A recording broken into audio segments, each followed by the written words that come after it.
요한복음 5장에 보면 베데스다 연못가에 많은 병자가 와 있습니다.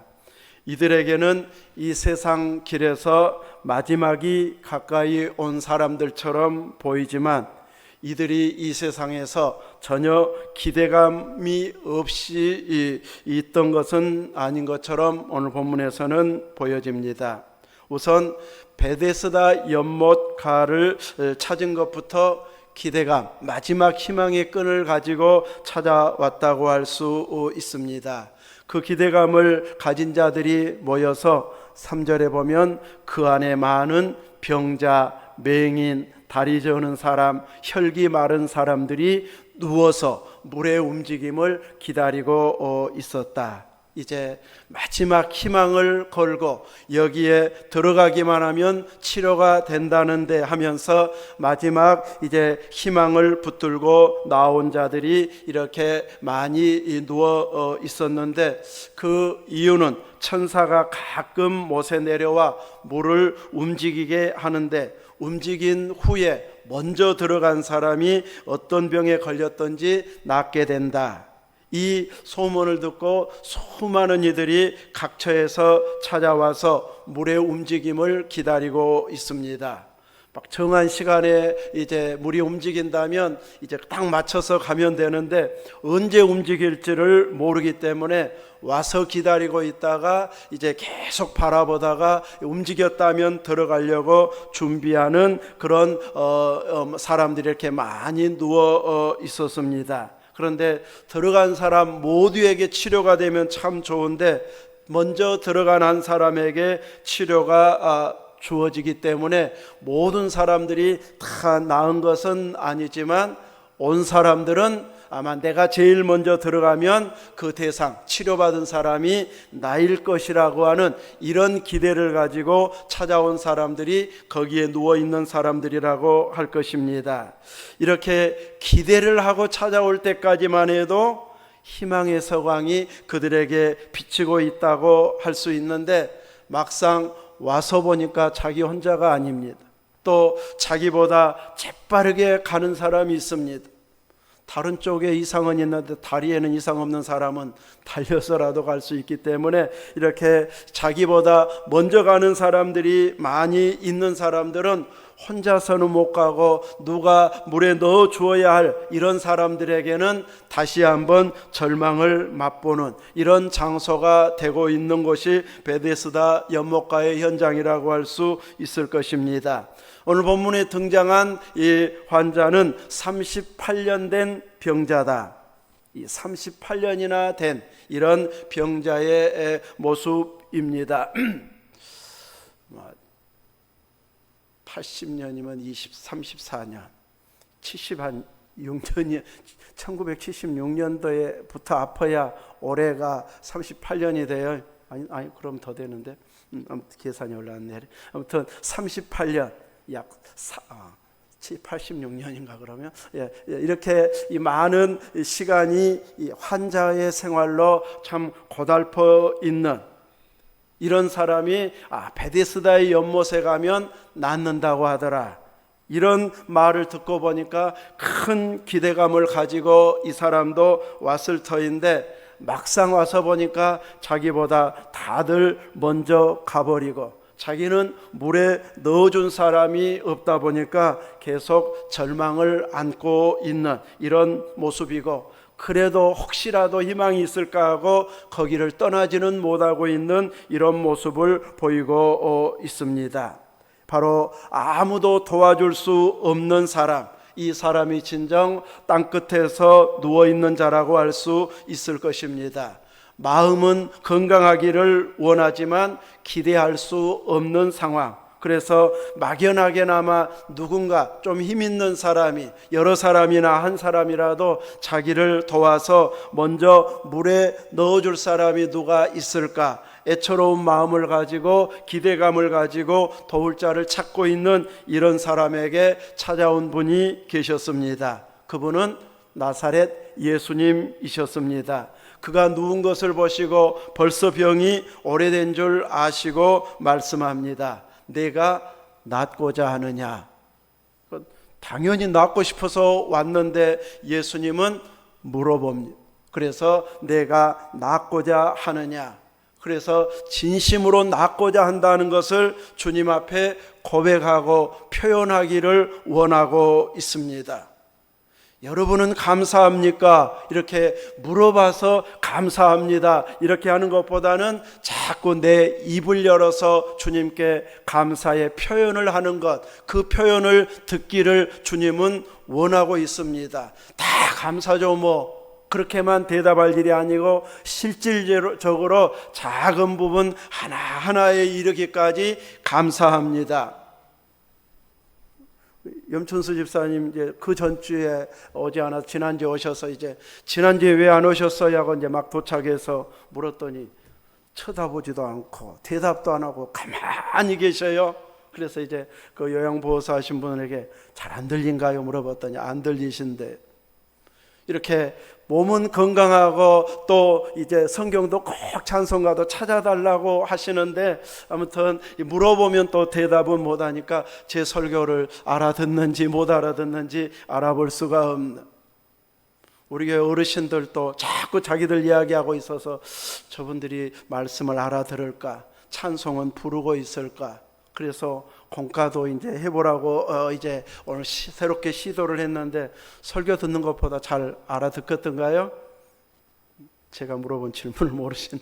아무튼 이렇게 우리들은 얼른 이제 누군가는 나보다 훨씬 못한 형편에 처해 있는 이런 사람들이 있습니다.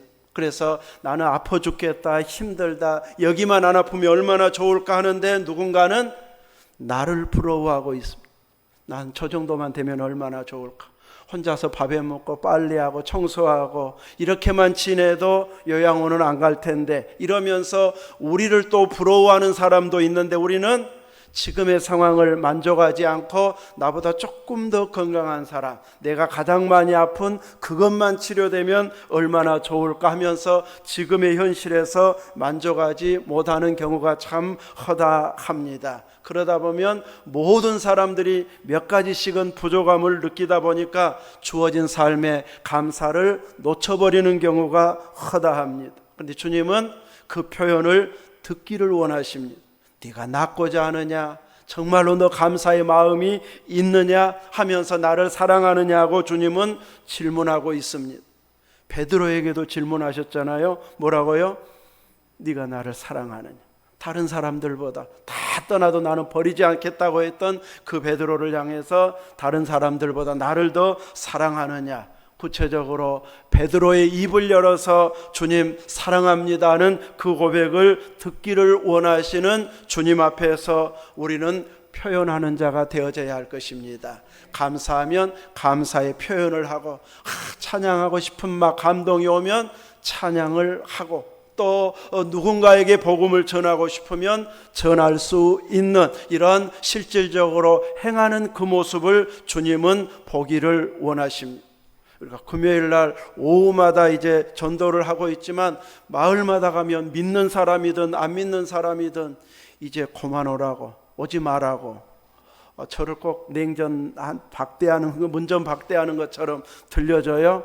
그건 저를 생각하는 것이 아니고 영적으로 생각하면 교회가 복음 전하지 마세요 더운 때는, 그 말이나 똑같아요. 그러니까 하지 말라고, 오지 말라고 하기보다는 감사합니다, 저도 계속 기도하겠습니다 하면서 뭔가 동참하는 표현을 더 멋지게 생각해 놨다가 표현해야 돼요. 짰으면 짰다고도 표현하지만 맛있으면 또 맛있다고도 표현하고. 근데 또 그날이 아니면 동네 딱 길가에서 예수 믿으세요 그렇게 전하기도 좀 그래요. 딱 날을 정해졌을 때는 참 담대해지고 그 시간만큼은 또 하나님 막 힘을 주셔가지고 힘내서 할 수 있게 하는데, 다른 요일날 하러 가면 얼른 또 선뜻 못 나서는 이런 부분이 우리에게 있는데, 그날은 또 이렇게 특별하게 은혜를 주시고 용기도 주시고 담력도 주시는 날이 있습니다. 주님은 38년 된 병자를 향해서 내가 낫고자 하느냐, 당연히 낫고 싶어서 여기까지 왔는데 그것도 질문이라고 하세요? 이렇게 말하기보다는 주여 내가 낫고자 합니다. 그런데 내가 내려가려고 하는 동안에 나를 못에 넣어주는 자가 없어서 다른 사람이 먼저 내려갑니다. 이렇게 자기의 처한 상황을 주님께 고백했을 때에 예수님께서는 다른 말도 안 하고 일어나 내 자리를 들고 걸어가라. 주님이 그 말씀을 딱 하고 나니까 누워있던 38년 된 병자가 그 자리를 들고 걸어가고 있습니다. 주님께 도움을 요청하기도 전에 주님은 그 사람 가까이에 찾아와 주셨습니다. 그리고 이제 고쳐주고 싶어서 내가 낫고자 하느냐 하고 묻고 있습니다.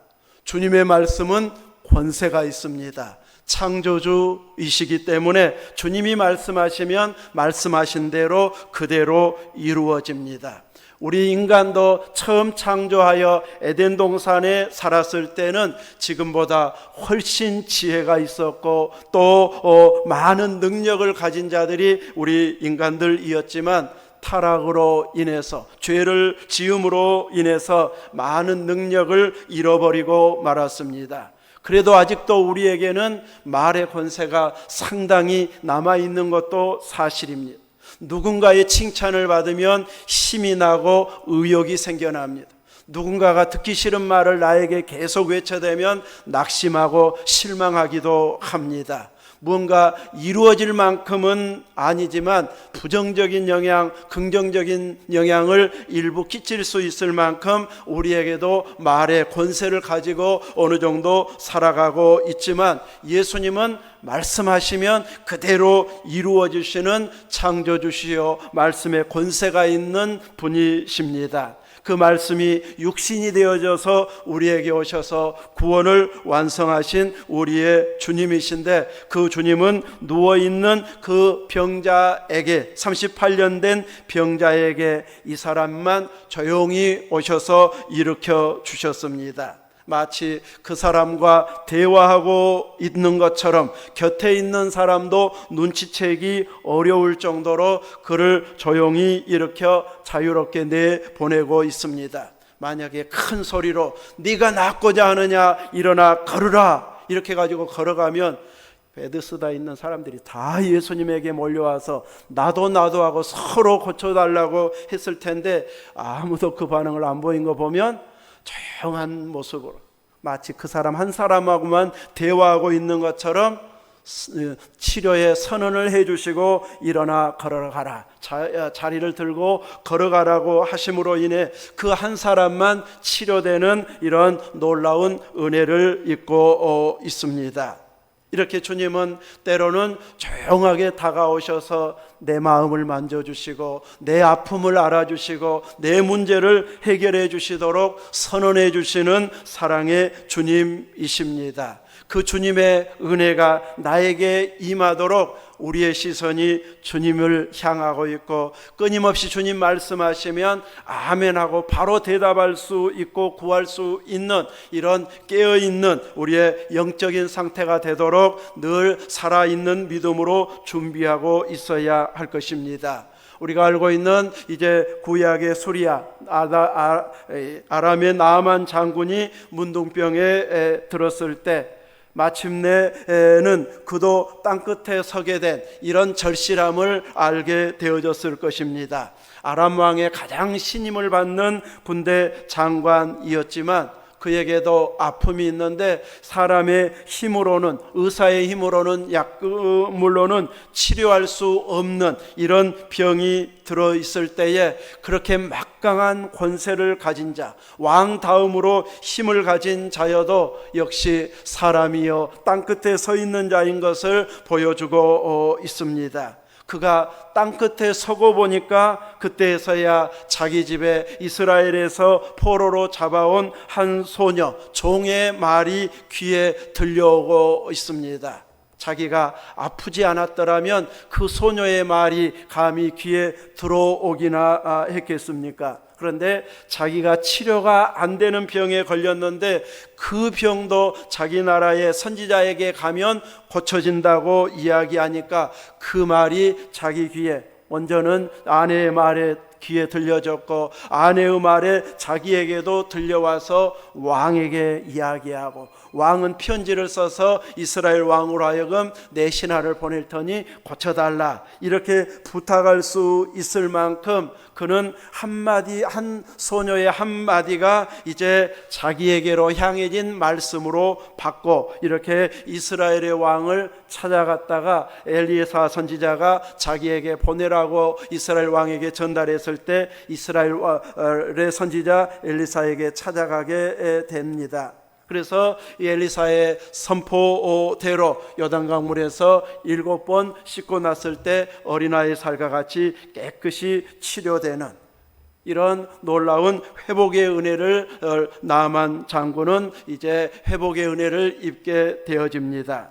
이스라엘에 많은 과부가 있었지만 그들은 땅끝의 선자들은 아니었습니다. 오직 사르밧 과부 한 사람만 땅끝에 서서 오로지 주님 말씀만 사모했을 때에 하나님께서 보내신 선지자를 만나게 하고 마지막 한 끼 먹을 수 있는 빵을 만들 수 있는 가루만 남아있는 상태에서 그의 말에 순종하고 섬겼을 때에 3년 반의 흉년 기간을 넉넉히 이길 수 있는 하나님의 은혜를 경험하게 되어지고 아들을 다시 살리는 이런 은혜도 경험하게 되어집니다. 이렇게 따뜻한 주님의 사랑의 손길, 그 음성을 듣지 못한 자들은 아무런 변화 없이 그대로이지만 주님의 그 사랑을 경험하고 그 명령에 순종했던 사람들은 이렇게 순종함으로 인하여서 치료의 은혜를 경험하고 있습니다. 수많은 이들이 주님을 보지만 주님을 만나고 알아보기는 하지만 주님으로부터 이런 치료의 선언을 듣지 못한 사람들은 예수님에 대해서 전혀 다른 반응을 보이고 있습니다. 유대인들은 자리를 들고 치료받아 걸어가고 있는 자를 향하여서 안식일인데 내 자리를 들고 가는 것은 옳지 않다고 지적합니다. 고침받은 날이 안식일이었는데 안식일에는 이제 아무 일도 하지 않고 쉬어야 되는데 자리를 들고 가는, 노동을 하는 이것은 율법을 어긴 것이다 이렇게 지적만 하고 있지 어떻게 해서 걷게 되었는지, 자리를 들고 가게 되었는지, 회복이 되었는지, 주님은 어떻게 역사하셨는지 그것에 대해서는 받을 은혜가 아무런 준비가 없는 이런 그릇이었음을 보여주고 있습니다. 누가 주님의 긍휼의 마음에 동참할 수 있는가? 이렇게 볼 때에 따스한 주님이 원하시는 그 눈길, 선포하는 그 말을 귀 기울여 마음에 담아두었다가 주님 말씀에 순종하고 따르고 주님을 알아보는 자들에게는 놀라운 치료와 회복의 은혜, 주님 명령하신 대로 되어지는 이런 결과물을 보는 은혜를 경험하고 있지만 아무런 준비가 되어 있지 않는 자들에게는 율법을 어긴 것만 눈에 들어와 가지고 그것을 지적은 잘하는데 주님의 마음은 전혀 보지 못하는 이런 행동을 하고 있습니다. 너는 왜 자리를 하지 못할 율법을 어기면서까지 들고 가느냐 하면서 마치 수사관이나 재판관인 것처럼 책망하고 따지는 것은 잘하는데, 잘하고 있는데 주님을 직접적으로 만나는 이런 은혜로운 경험을 하지는 못하고 있습니다. 고침받은 사람조차도 자기를 고쳐준 사람이 누구인지 알았습니까? 오늘 본문에서 처음에 몰랐다. 13절에 고침을 받은 사람은 그가 누구인지를 알지 못하니 이는 거기 사람이 많음으로 예수께서 이미 피하셨습니다. 한 발자국만 움직이면 이미 사람들, 인파들이 많아서 이제 알아보지를 못할 만큼 예수님은 이미 피하셨다가 후에 성전에서 그를 만나가지고 이제 내가 나았으니 더 심한 것이 생기지 않게 다시는 죄를 범하지 말라. 이렇게 예수님의 말씀을 듣고 있는데 예수님의 말씀을 들으면서 나를 고쳐주신 분이 이분이었구나 하고 감동하는 표현이 있습니까? 오늘 본문에는 없어 보입니다. 그는 그 말을 듣자마자 누구에게 알립니까? 유대인들에게 알리고 있습니다. 유대인들에게 알렸다면 고발할 조건, 고소할 조건을 이제 찾고 있는 자들에게 이제 하나의 건수를 주는 것이 되어지는데도 불구하고 이 사람은 지혜 없이 행동함으로 인하여서 예수님은 더 박해를 받게 되어졌다고 표현하고 있습니다. 예수님의 고침을 받은 이 사람은 주님이 자기를 긍휼히 여겨주신 것처럼 예수님을 향해서도 자기도 긍휼히 여기는 마음을 표현할 수 있었어야 되는데 그는 그런 긍휼의 마음이 없이 유대인들에게 곧바로 알리는, 마치 고발하는 것처럼 알려주는 이런 어리석은 행동을 하고 있습니다. 요한복음 9장에 가면 실로암 못에 가서 씻으라고 하는 한 맹인을 예수님께서 이제 고쳐주신 장면이 있는데, 이제 그가 고침 받은 후에 유대인들이 그를 몰아붙여서 이제 죄인으로 또 누가 고쳤느냐 이런 식으로 따졌을 때에 그 사람의 대답, 나면서부터 맹인이었던 사람의 대답은, 내가 그 사람이 죄인인지는 나는 모르겠지만 내가 한 가지 아는 것은 나는 앞을 보지 못하는 맹인이었는데 그 사람으로 인해서 내가 지금 보게 되었다는 것, 이거 하나만은 분명하고 확실하다. 이렇게 확신 있고 당당하게 막 고발의 눈이 뒤집혀진 유대인들을 향해서 당당하게 말하는 그 모습 속에서 예수님을 향한 고마움을 아는 표현을 그는 하고 있습니다. 자꾸 사람들은 내가 어떻게 눈을 뜨게 되었느냐, 부모를 향해서도 내가 어떻게 뜨게 되었느냐 해서 부모도 대답해 주지 않습니다. 이제 예수님에 대해서 좋게 이야기했다면은 출교를 당하기 때문에 이제 나는 모르고 내가 알 수 있는 것은 지금 본 것밖에 모르고 그 사람이 이미 성인이 되었으니까 직접 물어보십시오 하면서 이제는 자기에게 물어보지 말라고 이제 아들에게 직접 물어보라고 부모까지도 대답할 만큼, 유대사에서 출교를 당하게 되면 살 방법이 없는 이런 위기 상황이 올 수 있기 때문에 자기 책임은 면하기 위해서 직접 물어보라고 하든지 또 누가 고쳐줬는지는 모른다 이런 식으로 대답을 회피하고 있는데, 그래서 다시 또 유대인들은 그 소경 맹인에게 누가 고쳐줬는지 자꾸 눈을 뜨게 된 일에 대해서 물었을 때, 내가 입이 말했는데도 듣지 아니하고 어찌하여 다시 듣고자 합니까? 당신들도 그 제자가 되고 싶어서 이렇게 또 묻고 합니까? 하고 물었을 때 그 사람들은 이 눈을 뜨게 된 그 사람에게 욕을 하면서, 너는 그의 제자, 예수님의 제자일지 모르나 우리는 모세의 제자다 하면서 욕을 하고 비난하는 모습을 보였을 때, 그 맹인은 창세 이후로 맹인으로 난 자를 눈뜨게 했다는 것을 나는 들어본 적이 없는데, 이 사람이 하나님께로부터 오지 아니했다면 아무 일도 할 수 없을 것이다 하면서 예수님을 변호했고, 나중에 예수님을 만났을 때에 이제 내가 누구인지 알고 싶습니다 했을 때, 내가 그다 했을 때에 주여 내가 믿나이다 하고 절하면서 예수님을 환영하고 예배하고 있습니다. 매일 절망 속에 살고 있는 자신, 땅끝에서 소망을 잃고 살아가고 있는 자신을, 내게 소망을 주신 예수님을 향해서 진정한 사랑의 마음 또 경배의 자세를 보여준 이 맹인으로 살다가 고침받은 사람과 다르게, 오늘 본문에 38년 된 병자는 예수님에 대한 고마움을 표현하는 이런 자세보다는 유대인들이 이제 강압을 느꼈는지 유대인들에게 나를 고친 자는 예수님입니다 이렇게 말해줌으로 인해서 예수님은 더 박해를 받게 되어졌다 이렇게 표현하고 있는, 안타까움을 보여주고 있는 모습입니다. 그러나 주님은 그를 탓하고 있지는 않습니다. 괜히 내가 38년 된 병자 고쳐주어가지고 나만 고생하네 이러면서 주님은 후회하시거나 그 사람 탓을 하시는 분은 아니십니다.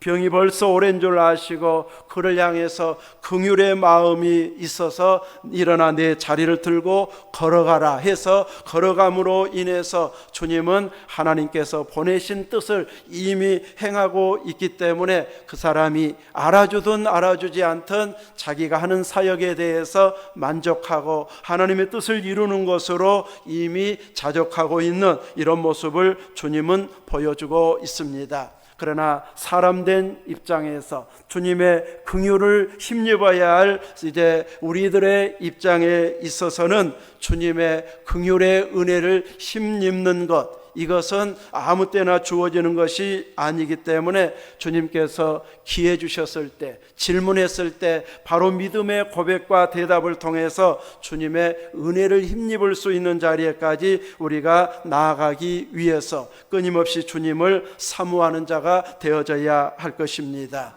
비록 땅끝과 같은 이 세상살이에 지치고 고달픔이 있어도 우리에게 다시 희망을 주시고 일어나 걸어가라고 명령하실 수 있는 주님을 모시고 사는 자답게 우리는 주님의 말씀에 순종하고 주님 한 분을 기뻐하고 만족하면서 힘써 믿음의 길을 잘 걸어가게 되어진다면 우리와 함께 계시는 주님을 또다시 소개하고 간증할 수 있는 일이 계속 쌓이도록 주님은 또 은혜를 주시고 은혜를 공급해 주십니다. 여러분의 입술에서 나는 이런 은혜를 입었습니다, 이런 응답을 받았습니다, 주님은 나에게도 감동 주셔서 이렇게 순종할 힘을 주셨습니다 하면서 주님을 계속 소개하고 자랑할 수 있는 이런 믿음이 여러분에게도 충만하여 끊임없이 간증과 감사가 넘쳐나는 삶을 살아갈 수 있기를 주님의 이름으로 축원합니다. 아멘. 기도하겠습니다.